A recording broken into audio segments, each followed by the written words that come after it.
गाजियाबाद में बेनामे की ई पंजीकरण व्यवस्था के निजीकरण के विरोध में अधिवक्ताओं और बेनामा लेखकों की हड़ताल 15वें दिन भी जारी रही।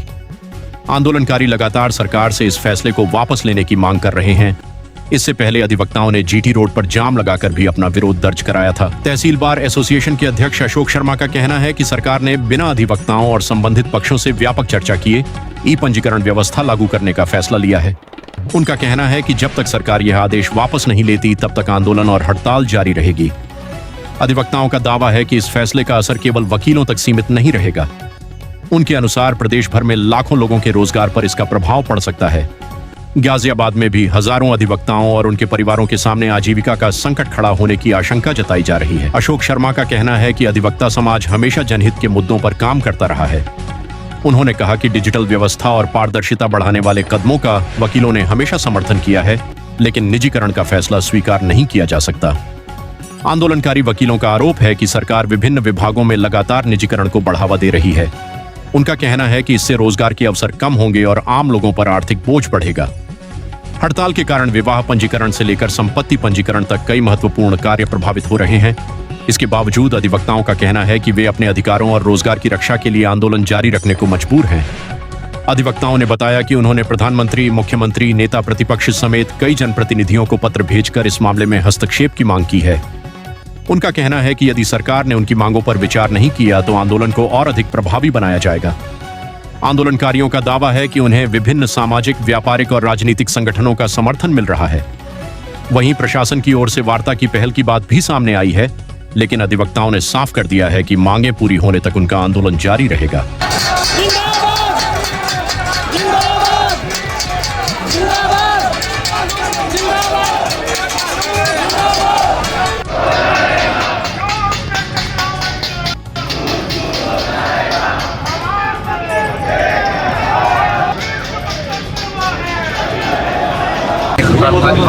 सरकार अपनी मांगे मानने को तैयार है।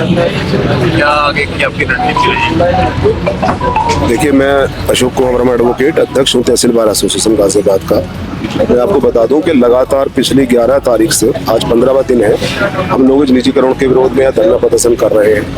और यही नहीं, पूरे प्रदेश भर में लगभग 55 जिले हैं ऐसे जहाँ पर यह प्रदर्शन चल रहा है।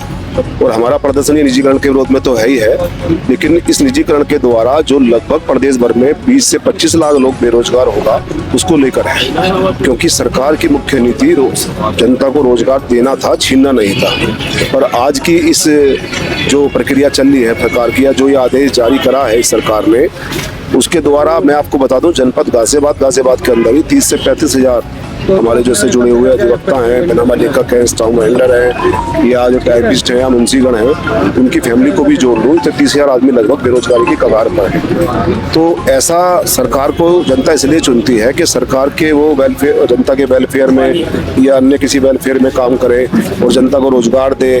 कोई इस तरह का काम करे कि जो आगे चल के भविष्य में जो युवा हैं उनके लिए रोजगार बढ़े।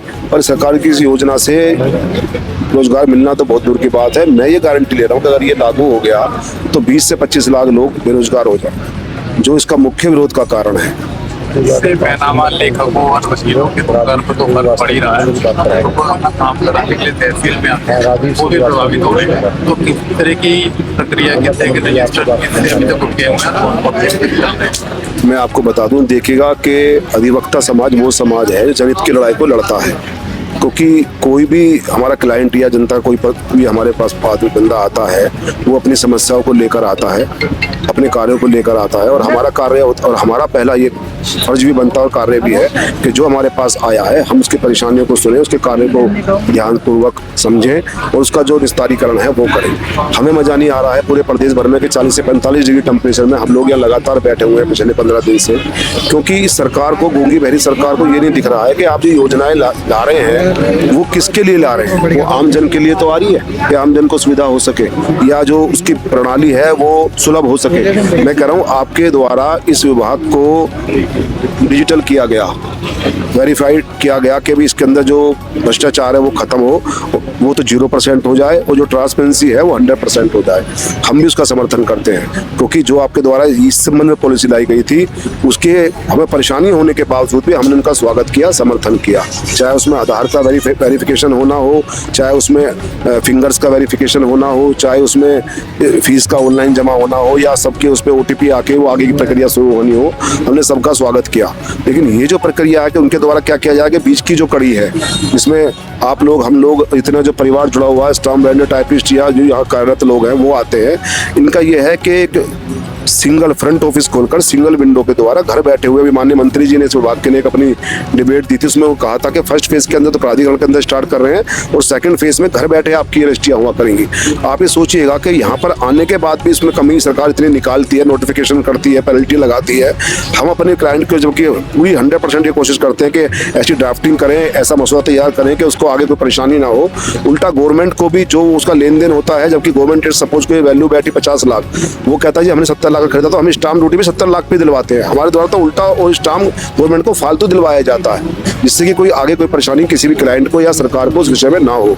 ये सब कुछ अपने हाथ में लेने का इनका मुख्य कारण ये है। प्राइवेट संस्थाओं के नाम पे इन पे केवल 2 कंपनियां हैं देश में, उसको एक अडानी और एक अंबानी। इस देश के सारे हवाई अड्डों को, पूरी रेलवे को, विद्युत विभाग को, पासपोर्ट ऑफिस को, और अभी सुना होगा अपने अथॉरिटी को भी, जो लाइसेंस अथॉरिटी है उसको भी, और पता नहीं कितने विभागों को प्राइवेट किया जा रहा है। जिस लाइसेंस अथॉरिटी के अंदर 1,500 रुपये के अंदर लाइसेंस बन जाया करता था, आज 7,500 रुपये तो लीगल फीस रखी है उसकी, कि पहले 7,500 रुपये जमा करेंगे फिर आपका वो बनेगा। मतलब हर चीज़ को महंगा करा जा रहा है, और बीच के जो लोग हैं, जो उसमें कार्यरत हैं, उनके परिवार हैं, उनको हटाया जा रहा है। उसी के विरोध में आज हम लोग यहाँ पे 15 दिन है लगातार पूरे प्रदेश में धरने पर बैठे हैं और उसका विरोध कर रहे हैं। जैसे कि अभी मैंने पूछा था, इसमें क्या सभी तरीके के रजिस्ट्रेशन फिलहाल देखिए, रजिस्ट्रेशन तो जब कार्यालय ही बंद है तो विवाह पंजीकरण से लेके संपत्ति का पंजीकरण तक सभी बंद है। यहाँ पर ताला लगा हुआ है, और ये ताला ये खाली गाजियाबाद सदर तहसील में लगा हुआ, ये पूरे प्रदेश में, जो कि माननीय हमारे योगी जी हैं, उनका गृह जनपद है गोरखपुर, वहाँ भी इस तरह की बंद है। प्रदेश की 55 तहसीलों जिलों के अंदर बंद है, और एक जिले के अंदर लगभग 3 से 4, 5 तक तहसीलें रजिस्ट्री ऑफिस आते हैं। तो लगाइए आप कितनी बड़ी तादाद में है। आप समाचार पत्रों के माध्यम से पब्लिक में भी मैसेज जा रहा है, आप लोग भी देखते होंगे कि इसका कितना विरोध है, क्योंकि ये बड़ा ज्वलनशील मुद्दा है, क्योंकि रोजी रोटी की बात आ रही है। रोजी रोटी पे कोई कॉम्प्रोमाइज नहीं करेगा। हमारे पीछे बैठे हुए बहुत सारे ऐसे लोग थे जिनकी विचारधारा इस पार्टी को लेकर थी, और उनके लिए वो वोटिंग भी करते हुए आए थे, कन्वेंसिंग भी करते थे, उनकी विचारधाराएं बदल रही है। वो कहते हैं जो रोजी रोटी से खिलवाड़ करेगा उसका कहीं कोई जगह नहीं है। तो इसमें गाजियाबाद में भाजपा के कई प्रतिनिधि हैं, सांसद हैं, 5 विधायक करें, तो किसी ने आश्वासन दिया है किसी तरह की बात? देखिए, गाजियाबाद की बता दूं आपको, पूर्व में भी इस तरह के आंदोलन होते रहे हैं, लेकिन इस पार्टी में, खासतौर से बीजेपी के अंदर, पता नहीं क्यों इनके जनप्रतिनिधियों में इतनी हिम्मत नहीं हो पाती, जबकि वो यहाँ की जनता के वोट से बने हैं, कि इस तरह आके अपना समर्थन दें, इस जनहित की मांग को, अधिवक्ता हित की मांग को अपना सहयोग करें। एक माननीय जो हमारे विधायक हैं संजीव शर्मा जी, आपको हमने एक लेटर दिया था, तो आपके द्वारा हमारे को एक कवरिंग लेटर लगाते हुए माननीय योगी जी को दिया गया है। उसमें ये कहा गया है कि भी इस मुद्दे को थोड़ा सा तरीके से, या फिर थोड़ा सा ब्रीफ उन्होंने अच्छी तरह किया कि भाई ये इसको यहाँ पे इसे लागू करने से इतना नुकसान यहाँ पर सरकार को हो सकता है। और माननीय योगी जी को हमने पत्र लिखा है, प्रधानमंत्री जी को लिखा है, लोकायुक्त को लिखा है, नेता प्रतिपक्ष को लिखा है, सभी को लिखा है हमने पत्र। और यही कहा है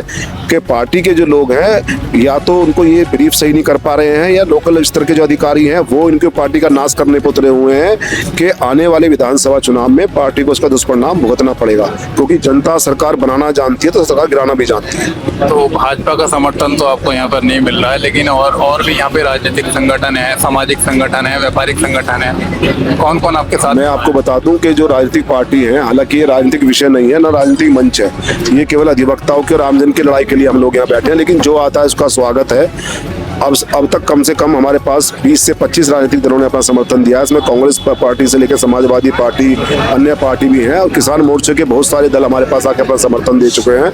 व्यापारी समाज से भी हम लोगों को समर्थन मिलता है, क्योंकि सबको ये पता है, क्योंकि सभी का काम हमारे इस कार्यालय में और न्यायालय में पड़ता है, और उनको ये पता है कि ये वो अधिवक्ता है कि इनके कहने पर हम ब्लाइंड साइन करके विश्वास करते हैं कि इन्होंने जो ड्राफ्टिंग की होगी या जो मसौदा तैयार किया होगा वो हमारे हक में किया होगा।